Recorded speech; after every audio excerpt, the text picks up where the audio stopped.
The 18 Strong Podcast with Jeff Pellizzaro, episode number 5. Welcome to the 18 Strong Podcast, where you get direct access to the world's greatest experts on training harder, practicing smarter, and playing better golf. Now, here's your host, Jeff Pellizzaro. Hey, what's up, 18 Strong listeners? We've got a great guest for you today, Mr. Damon Goddard from Amped Golf Fitness. And Damon is basically, I consider him a guy who's cut from the same cloth as I am. Former soccer player, might consider ourselves still soccer players that don't ever touch a ball anymore. But we didn't play golf growing up. We kind of got into the fitness business, the rehab business, and slowly worked our way into the golf world. So it's fun to talk to guys like Damon who, kind of share a background similar to mine. So we have some great conversations around that. But Damon also shares his model about creating better overall movement before you get into any kind of strength training, any kind of power, performance enhancement, and how that can really improve your game, working on some of the things that you need to take care of first before you just jump into your strength training program. I know he's got a great crew down there at Amped Golf Fitness, including Morgan Johnson, where these guys are working with some of the best around. And speaking of the best around, he works specifically with Mr. Jordan Spieth and has been working with him for years.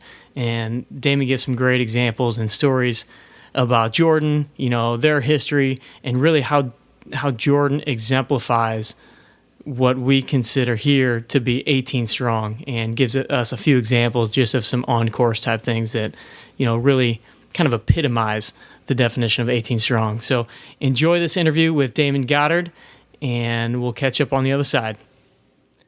Hey, everybody. Welcome to the 18 Strong Podcast. Once again, we've got a fantastic guest for you guys today. We're speaking with Damon Goddard of Amped Fitness down in Dallas, Texas.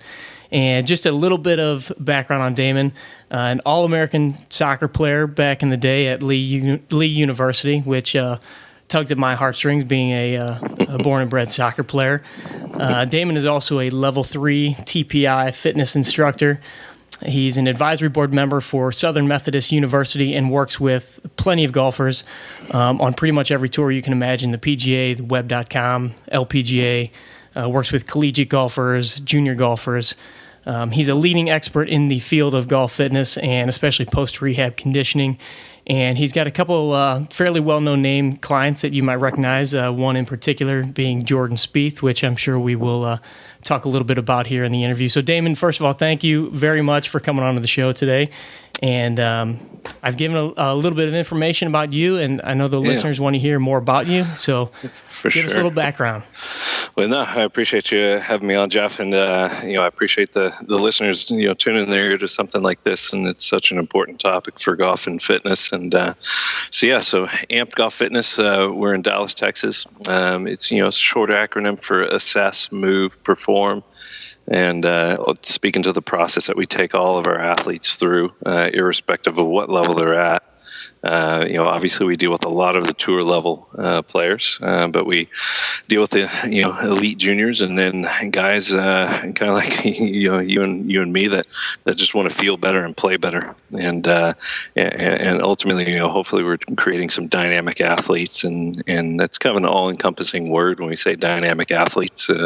It's a real active word, obviously, but when we think dynamic, I think when I have a general fitness guy that just wants to feel better, a guy in their 50s and 60s, my big kind of aha moments and things that I cling on to is when they say, hey, Damon, this is the first time I've ever played without pain, and I can finish strong, and I finished my 18 feeling good, and I recovered well, and as a matter of fact, I played the very next day. Those are the really cool moments, and that I get on a day-to-day basis. And the cool moments are obviously with my tour players when we play in the Masters or whatever, but it always speaks to the process that we take our athletes through, the assess and move, perform, and I think it's a good system to follow as a trainer or a strength coach, but ultimately as an athlete. I consider everybody an athlete. Whether we're playing at a high level or just 25, 30 handicap or more. Everybody's an athlete. I don't care what age we are. Heck, I mean, getting vertical out of the bed every single day it could be considered an athletic move. Just simply having to bend and squat and move, and so if we can enhance what's going on from a daily movement basis, we've done our job. And so, that kind of 10,000 feet looking down, what we do at our facility. We have a whole sports medicine model where we have our chiropractic that specializes in active release technique, which is awesome to have. But then we also have a sports performance side where we have multiple coaches that we work with work with the athletes as well. So the treat and train model is pretty powerful to have, and the athletes definitely appreciate that model that we have here in Dallas. So with your career in golf fitness, actually, I'd like to take a few steps back and get a little bit more background just about you, outside of just being a fitness professional and working with a lot of golfers. Give us a little more background about you, how you got into golf fitness, how you got into basically just fitness in general.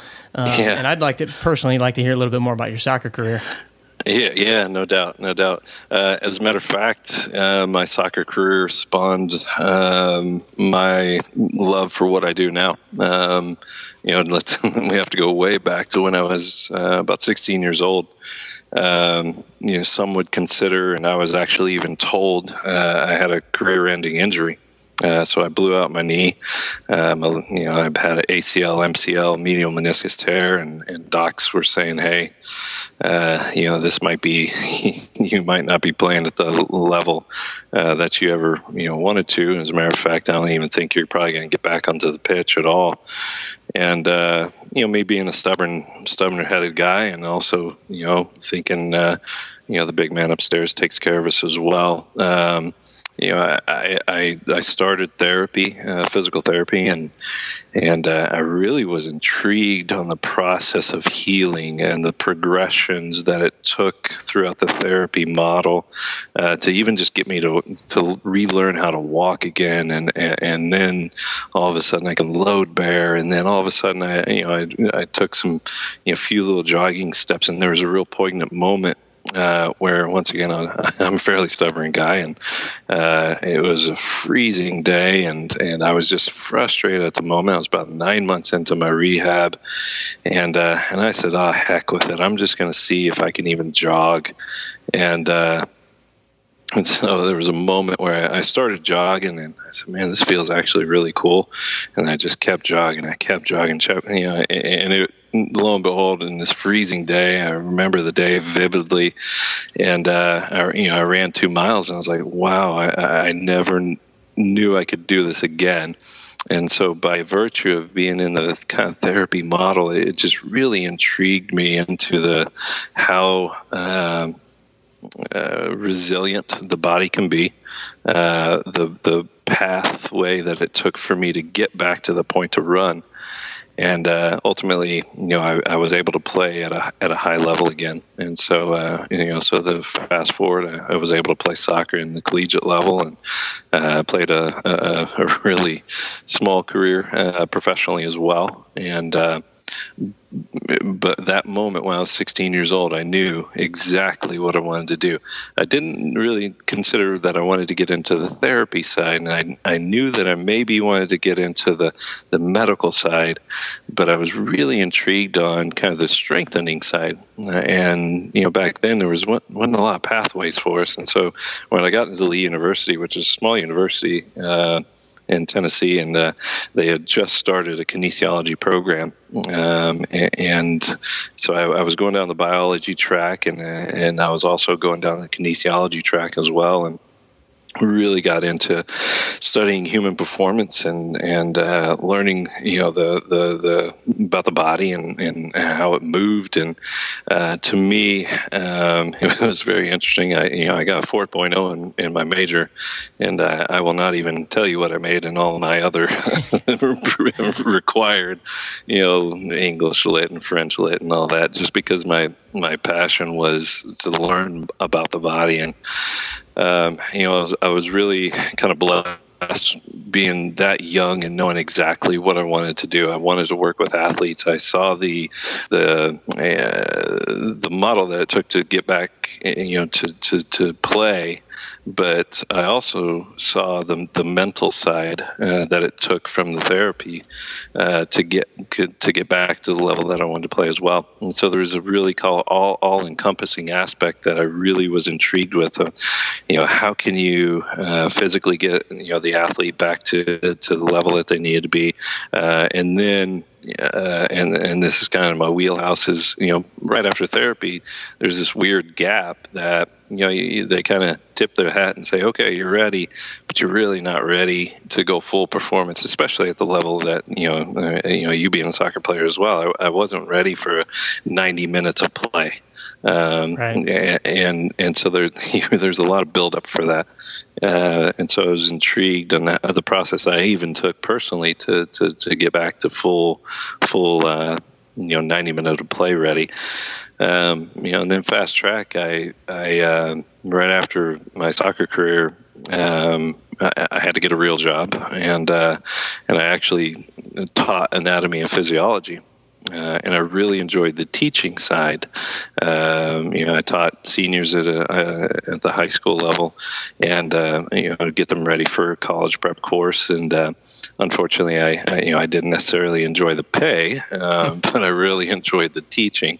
That's definitely not a knock on the education side. Being my entire family's in education, and I think that was a very pivotal role for me to take, because it took me to a level where I go, all right, I know I want to teach. I know I want to work with athletes. I know I like the strength and the conditioning side. How can I utilize this?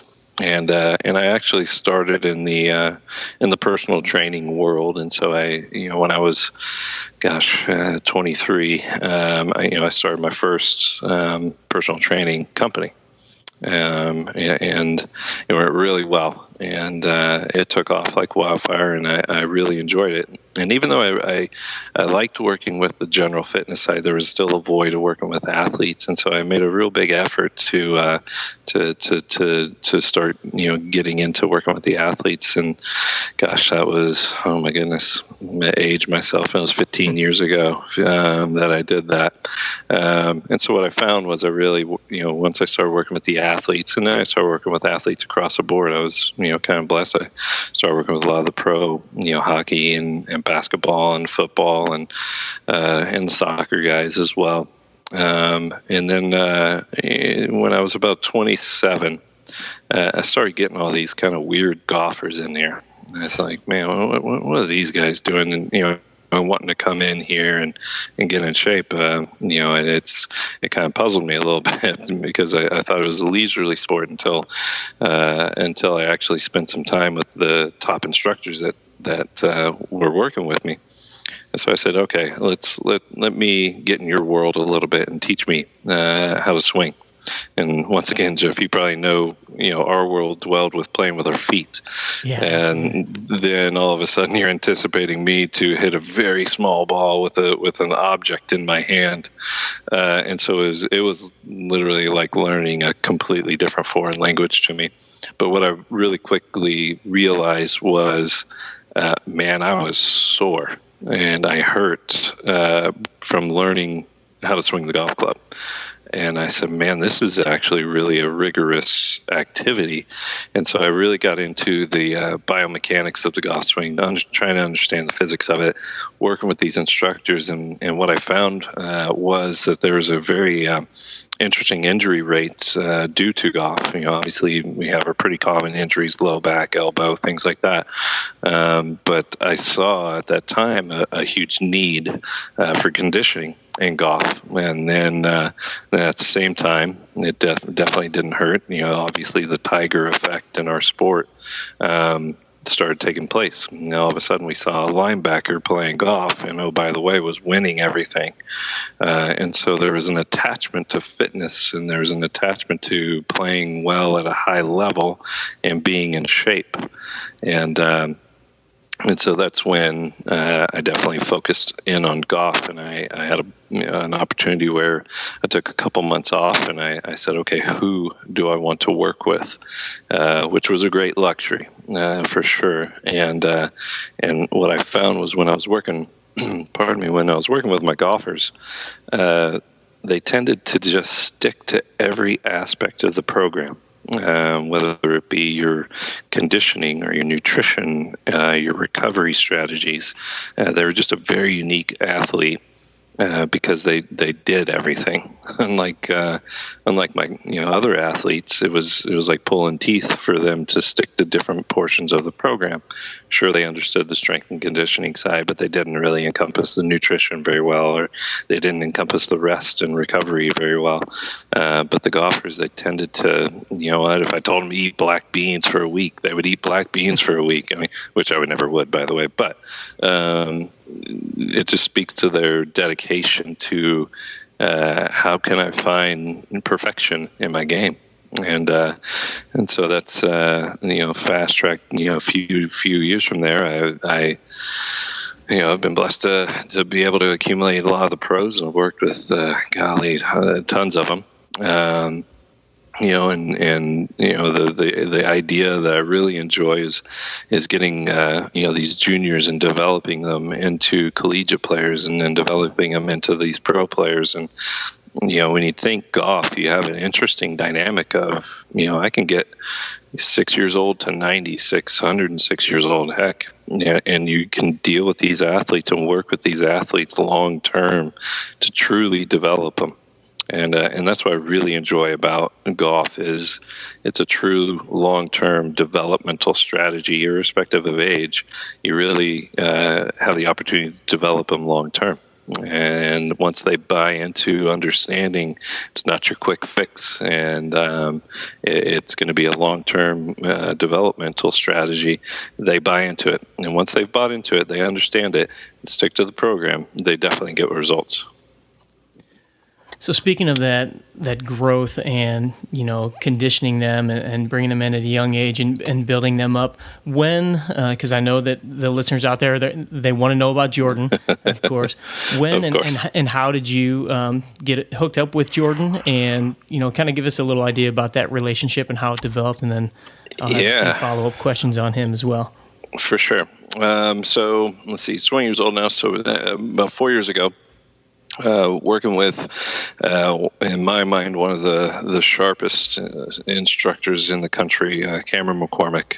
We worked with a few of his athletes and got a call from him one evening, and he said, "Hey, I've got this kid that I definitely want you to evaluate and let me know what's going on with his body. How can we fine tune him a little bit to get him, to a higher level. And I'm not going to give you too much information, but this kid's going to be the next Tiger." And so, it's a phone call you want to get. Yeah, exactly. And so obviously I was fairly excited. I mean, and I anticipated an athletic build, and I anticipated this tall athletic kid, and sure enough he comes in, and typical what you and I see is when we get these high school golfers in, they're tall, lanky, and they kind of look like Bambi on ice walking in, and that was Jordan when he was 16 years old. I mean, he just was tall, lanky, had a lot of different some body issues that were coming into play, and I knew I had my work cut out for me, because I knew this kid was on a fast track to becoming a very strong player. But my first and foremost goal for him, because of the lack of, just to be honest, just lack of weight on him, and the speed in which he would generate, I needed to reduce the risk of injury. And so my first goal was to, once again, reduce the risk of injury, but I need to get some weight on him. And just for him to be able to handle that speed at such a high velocity. And so we attacked a lot of things from the nutrition side, and we got into, after we fixed a few of the inefficiencies in his movements, and we went into a pretty solid strength phase as well. And it took a 2-year process. Once again, I wanted to develop him long term, as did Cam. And that's the first year that he played in the Byron. It was funny, as a matter of fact, this year, Jordan and I were working out, and they were showing clips of him the first time he was playing in the Byron, and he was wearing clothes that were 10 times too big and looked too skinny and had no butt at all. And it was just really comical to see this kid 4 years from that point had metamorphosed into what he is now.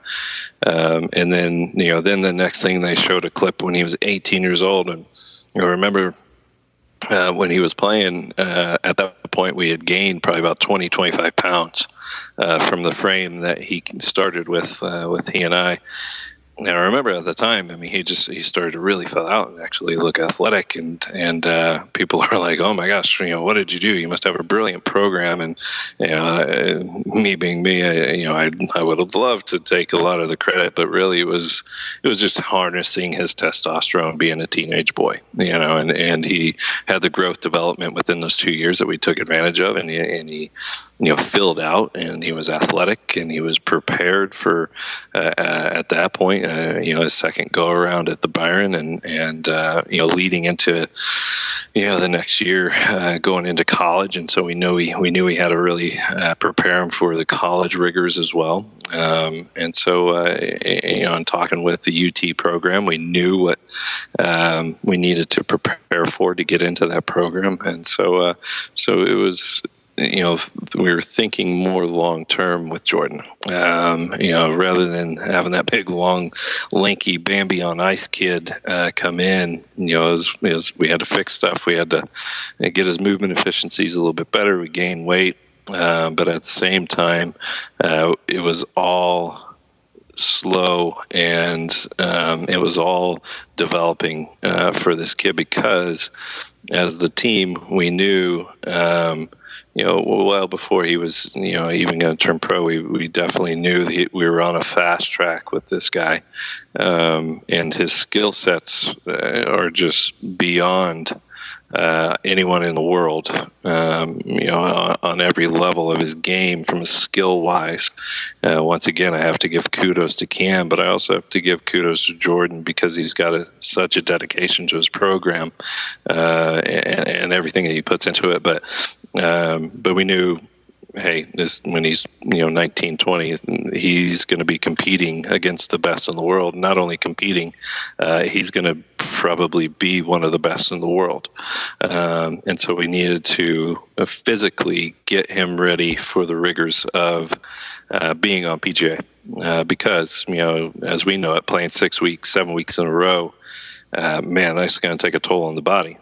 Is this kid going to be prepared for something like that? And that was a big consideration that the entire team would ask me: is he prepared for the rigors of this game to play week in and week out? And and I had a resounding yes at that point when the decision to turn pro came. I said yes, he is definitely prepared to take on those rigors, and not only take them on, but take them on full force. It's one of those things where I can hang my hat on his first full year. We had 0 injuries, and that's something to be said, for his dedication to the program, even on the road when he's, doing his work on the road when I'm not there. He sticks to the program. And we had a great year, obviously, and injury-free, which is also a bonus. And the kid has so much more room for growth.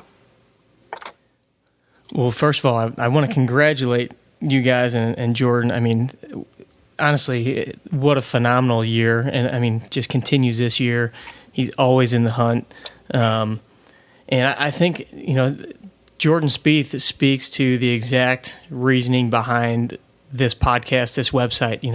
The idea of somebody finishing they're around 18 strong. I mean, for such a young guy to go out there week in and week out and be in contention, playing in the Masters next to a guy like Bubba Watson and, sticking it out, shot for shot. What is it? And I know it's an intangible thing, but what are some of the things about Jordan? Give us one story where you're like, holy crap, this kid is the real deal, that kind of epitomizes, how strong he is mentally, physically, and just where you're like, wow, he's going places. Yeah. Oh man. There's a multitude of stories. I would say, just from, and I'll tell a couple stories after this, but he has a unique ability to be, what we kind of call is either you're going to be a first responder or a first reactor. And meaning, when there's a bad shot, either I'm going to respond to it or react to it. And, let's just face it, Jordan will get every now and then into some funky little situations. But he responds to it very well rather than reacts to, oh man, that was a bad shot. Oh my gosh. And, a lot of us will get into the reaction mode of how am I going to save this one? Whereas, it was, a lot of times, and one in particular, we were in a practice round. Oh man, when was it? Oh my gosh, yeah, it was down in Houston this past year, and there's a couple funny stories from Houston. But we're in a practice round, and I mean, he just gets it so far right, into the rough, and I like every now and then to follow him in the practice rounds just to kind of see how his body's moving and how he will respond to different scenarios on the course. And I mean, he just really hit it in the stinky. I mean, it was really, you and I would just be like, oh my gosh, let me just punch out straight away and, get out of here. Pocket and move on. Yeah, exactly. Definitely use a foot wedge. But in his mind, I said, oh my gosh, what is your plan of attack on here? And I kid you not, this kid gave me the most detailed response on how this next shot is going to look like.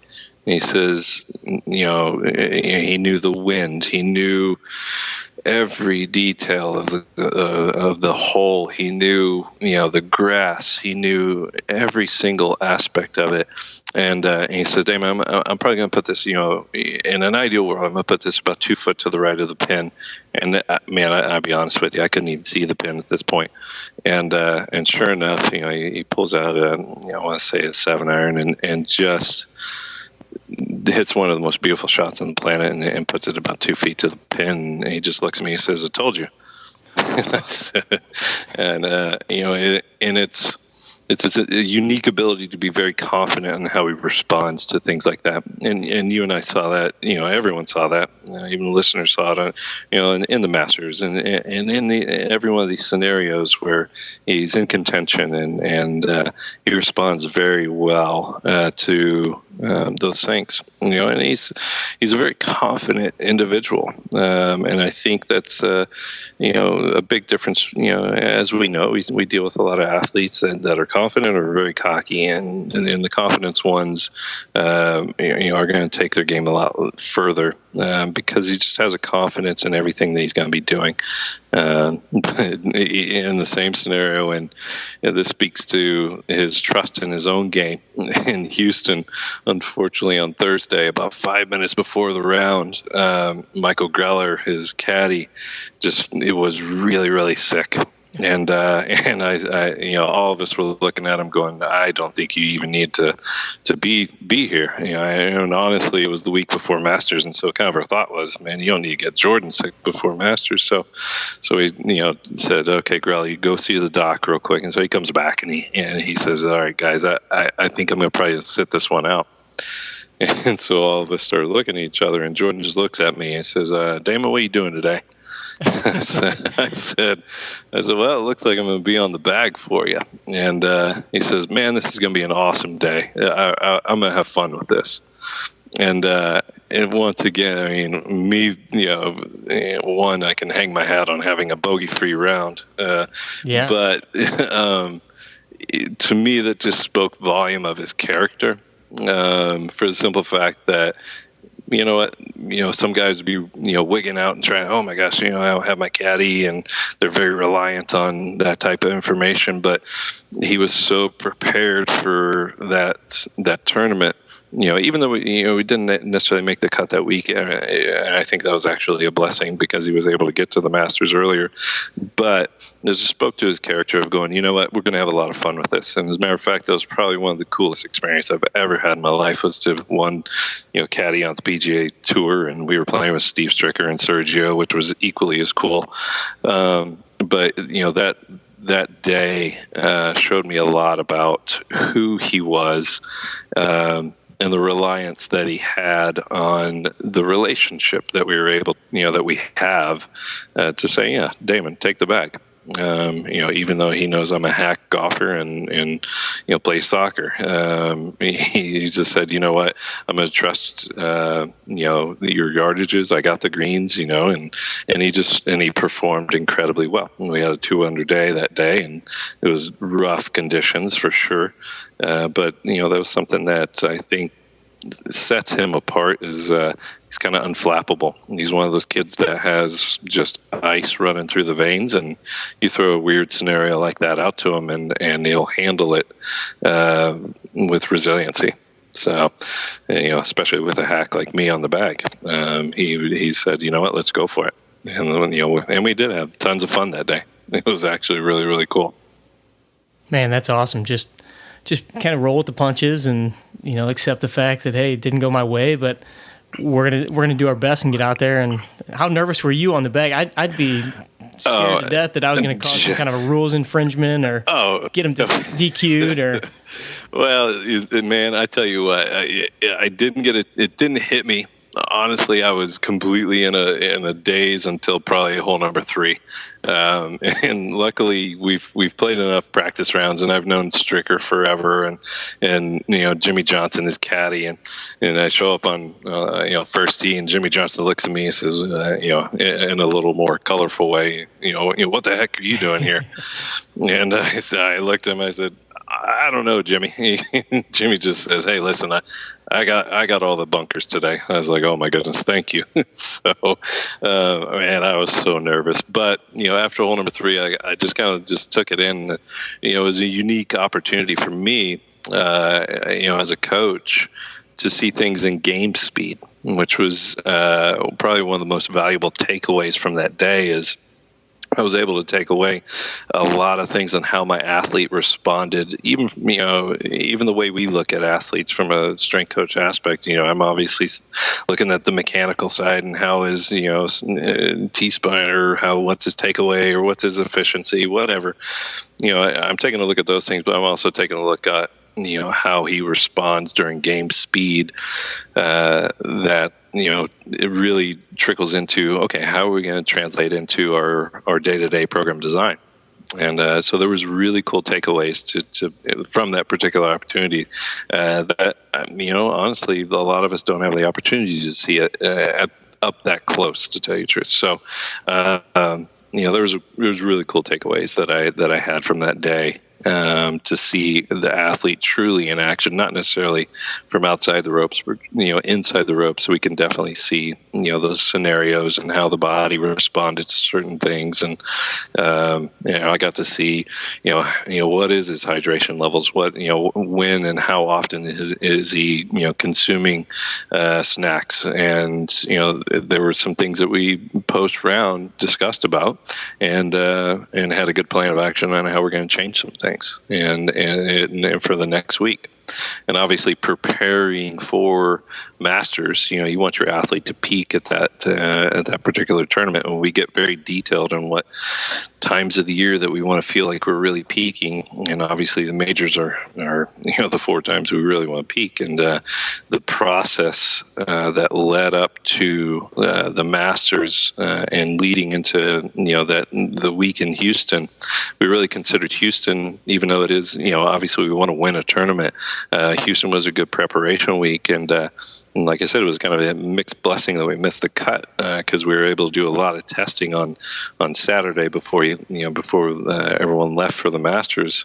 And the craziest thing is when we do our testing, we do a quantitative number that we really hold on to from movement efficiency. We score range of motion, we score recovery and readiness, we score, and all of those levels were at the highest level that we have seen throughout the entire year, right before he got onto the plane and went to the Masters. And I said, you know what, buddy, you're ready for a really solid week. And it was so cool to see the process come into play at the Masters in particular, and and to see from Cameron's side, all of the things that he and Cam were working on were peaking at the right time, and his physical conditioning was peaking at the right time, and it just spoke really well to the process of why we do what we do with our athletes. What an amazing experience to be able to see him, like you said, in action, in the real deal, up that close, and really get to see, what are the things that he's doing, how's he responding. That's pretty cool. And I'm especially intrigued by, and this probably isn't the forum to talk about it, and hopefully, you and I can kind of connect later on, but, your For testing sure. and what goes into that, and how you guys come up with your quantitative measures and things like that. But we can geek out on that some other time. Oh, yeah. Something I wanted to backtrack to regarding, Amped Golf Fitness is your performance paradigm, the kind of the mentality that you guys go into when you're working with all of your clients, all of your athletes. And I think this is something that, the average golfer, the people that are listening to the podcast right now can really benefit from. So can you expand on that a little bit? Yeah, for sure. When we talk to our athletes about kind of flipping the performance paradigm, a lot of us are guilty of going, okay, I'm going to start a fitness regimen, and I'm going to jump headfirst into it. I want strength and speed and power right now. And I mean, we see it every year with New Year's resolutions and everything. Everyone's geeked out about, getting fit this year, and they go full force and they go in the gym and they start lifting heavy weights, they start throwing medicine balls against the wall, they really are getting after it, and all of a sudden 2 weeks later they say, man, this really stinks, I'm sore, I can barely move, I'm not going to go, the heck with this. And next thing you know, I'm gonna go a week from now, and then that week comes out and they go, you know what, that wasn't fun to me. I don't feel good when I do that. And it kind of speaks to kind of the common performance paradigm, and we see it a lot, is when people get into a fitness regimen, they seek out those ideals of, I want to get stronger, faster, quicker, but they don't ever take in consideration how well they're doing it. How well am I moving? Am I mobile enough in my joints? Am I stable enough in my joints? And so when we talk about flipping the performance paradigm, and we use the word movement efficiency, and it just kind of speaks to how well are we moving first and foremost. And so we go through some testing, and once again, we won't get too detailed with it, but I just want to see the body and movement. Can I do certain patterns, a squat pattern, a push pattern, pull patterns well? Are my joints moving well? Am I in sequence well? And so I take our athletes in, and that is the first thing that we're going to attack is mobility and stability. Meaning we're going to work on range of motion. We're also going to work on stability first. And then we're going to work on the components of strength, speed, power later. And, and to use an example of a Jordan, it wasn't until probably 2.5 years into our working out, maybe even 3 years of our working out together, that he earned the right to do a lot of the big moves like the deadlifts, the front squats, things like that, because there is such a learning process on how to do those and do them correctly, that we finally deemed them worthy to go, you know what, you're moving efficiently now. Now we can take advantage of, getting some true strength gains, true speed gains, true, power gains. When you flip the performance paradigm, it takes a pathway of patience, but you can't put a Porsche engine in a Honda frame. It's going to go, and it'll probably go pretty fast. But sure enough, that framework is not going to be able to handle the power and the speed and the torque of that engine. You've got to retool your thought process and go, I need to get my framework to Porsche level, and then be able to put the Porsche engine in later. And so we take consideration of going, okay, let's build the framework for the body and get optimal range of motion, get optimal stability in the body, so we can earn the right later on down the road to put the really cool components of the speed, power, all the quickness after the fact that their body is moving very, very well. And so by doing that, we've reduced the risk of injuries. By doing that, we actually see strength gains quicker. We see speed gains quicker. We see the swing efficiency improve faster. And another great example is we had Zach Fisher, who is on the web.com right now, and he doesn't mind that I throw him under the bus because he'll fully admit to it. Zach did not enjoy working out, never has. So he came to me prior to him getting into Q school last year, and we tested him. And I honestly told Zach, I said, man, I'm going to be honest with you, I don't even know how you swing a golf club without breaking yourself. Because he was just that immobile. He was just a tin man. And so we said, hey, listen, let's get some mobility. Let's get a little bit of stability. We're going to attack your mobility first. Just be patient with me for about 2 months, and it's going to lead you up to the Q school. And sure enough, by the time he was at Q school, he had gained. And we hadn't really even touched loading or doing all kinds of strength stuff. He had gained 6 miles per hour in his swing speeds leading into Q school. And fast track, he actually won Q school. Wow. By doing that, he comes back to me and he says, you know what, I've bought into the process because I understand the direction that you're going. And that speaks to really what I'm very confident about. It's obviously it's research based. It's a method in which we can prove time in and time out. If you attack movement efficiency first and then get the body to move well, then we can put the cool components of strength, speed, power later. It's going to be much more of an effective approach rather than, okay, I've got an athlete coming through my doors, I'm a strength coach, and I'm going to exert my authority on you, and you're going to be limping out and sweating and bleeding because I haven't taken in consideration your goals or your needs. And so, a good strength coach understands what the athlete's goals and needs are, and they develop programs around that. And so even if our listeners really get into a program and they're going, you know what, I probably need to take golf fitness in consideration, understand that it's a process, and understand that there's a dose of patience that needs to be taken. You don't need the gargantuan strength gains and speed gains right off the bat. My first and foremost recommendation is let's get optimal range of motion. Let's get optimal stability. And then let's get all the other cool components later on. By doing that, I'm telling you, you're going to reduce your risk of injury. You're going to enjoy working out much, much better than if you just dove headfirst into the program. I could sit here and talk all day about this stuff, but I know we're kind of running a little bit short on time, and I want to make sure that the listeners get a chance to learn more about you guys at Amped Fitness. Learn more about you, Damon Goddard, the fitness professional. So, Damon, where can the people find you guys, and where should they go to look for you? Yeah, absolutely. As always, they can go to our website, unleashyourswing.com.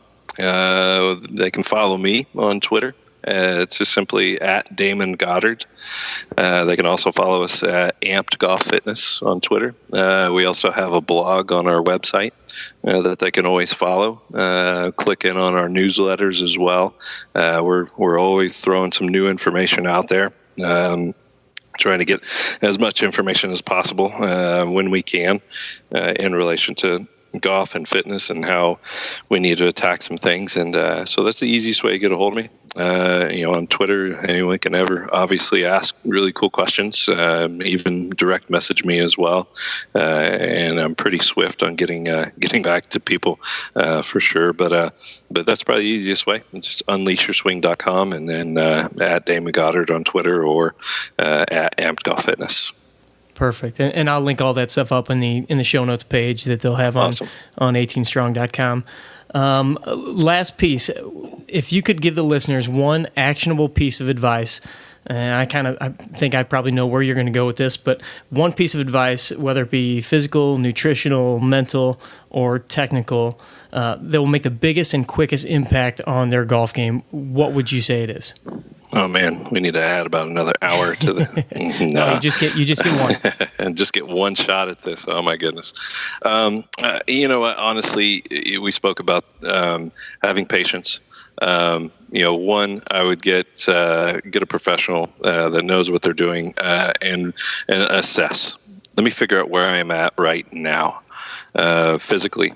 And I would even, go to the levels of doing nutrition and instruction as well. Get at least the platform to jump off of. And understand where I should be taking my body. And hopefully they give you good information as well on what direction and the blueprint that you can stick to. A lot of us will get into, once again, diving headfirst into what we just read in some magazine. We try it out and all of a sudden we injure ourselves. If you don't have proper preparation, man, I'm telling you, it's a road that's not fun to go down. However, if you definitely, speak to even our process of assess and move and perform, it's a process that is easy to follow because it's a blueprint. And a lot of us lack blueprint. We take a lot of time on, setting up our IRAs and setting up strategies, academic strategies and all these other strategies. But when it comes in consideration of our body, a lot of us just kind of treat it willy-nilly. And my biggest recommendation is let's get a blueprint. Let's understand what direction we're going. Let's have very quantifiable measures that we can always go back to for improvement. And that type of feedback, even though it may be incremental, it's always feedback on going, okay, I am making progress.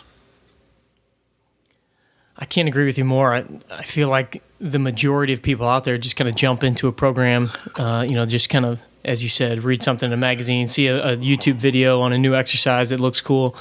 But finding out where you are and, what are your limitations and should I be loading, should I not be loading, finding that stuff out before you just jump into something can really be the thing that saves you from an injury down the road or, it might even keep you from continuing with your workout program because things just hurt or you can't do them. And if you don't know why, you just quit. And obviously that's not the way to go, and that's not the way to get better at your golf game, your health, your fitness, lose weight, whatever it is you want to do. So I think that's fantastic advice.